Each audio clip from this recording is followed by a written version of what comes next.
On a l'impression qu'aujourd'hui, les métropoles ont pris un rôle, ne serait-ce qu'au niveau économique, qui sont en train de redessiner un peu l'économie planétaire. On réserve davantage en métropole qu'en pays. Aujourd'hui, on ne dira pas Johannesburg, on dira Madrid. Comment vous voyez cette évolution de ces métropoles? Je crois que c'est le sens de l'histoire, comme vous venez de le dire. Si on regarde la cartographie du monde, effectivement, les métropoles sont les enjeux de demain. Et donc, on espère bien faire de Bordeaux une grande métropole européenne. Et c'est à quoi on s'emploie sous la houlette d'Alain Juppé. En ce qui me concerne, moi, je suis plus focalisée sur ce pont à tisser entre l'économie et la politique.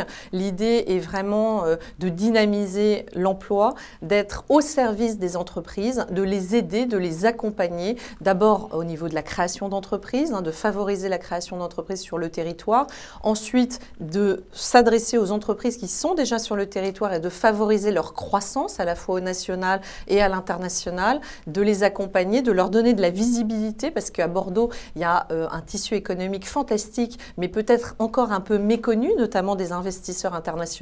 Et puis, c'est aussi d'attirer à Bordeaux, peut-être pas des sièges sociaux de grandes entreprises, mais peut-être des filiales ou des services supports d'entreprises qui aujourd'hui sont en grande banlieue parisienne et leurs cadres aspirent à venir à Bordeaux. Bordeaux est plutôt dans le top des classements des villes les plus attractives de France et c'est là-dessus aussi qu'on va compter pour essayer de drainer de l'emploi à Bordeaux.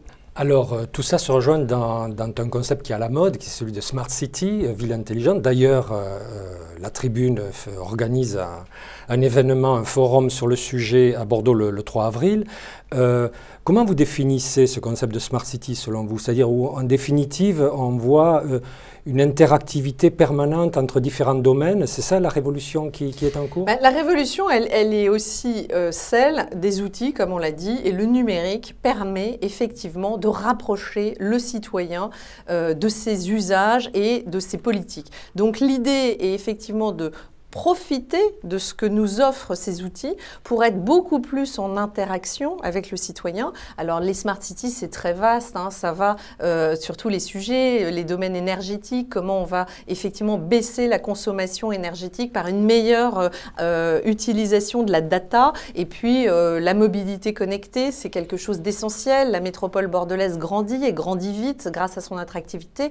Mais donc comment on va mieux gérer les transports des personnes, la mobilité, le paiement interactif, le fait que vous stationnez, vous êtes immédiatement avec votre iPhone débité du montant exact de votre temps de stationnement et ainsi de suite. C'est à l'infini en fait. La Smart City aujourd'hui, on n'est qu'aux prémices de ce que va nous autoriser ce concept même de Smart City dans tous les secteurs d'activité. On parlait d'éducation, à Bordeaux notamment, Alain Juppé a souhaité doter dès les classes de primaire les écoles de tableaux numériques et maintenant on est en train de parler de la tablette numérique avec une start-up bordelaise qui nous fabrique dans le projet Galago, qui s'appelle Stantum, qui fabrique les tablettes pour les écoles primaires.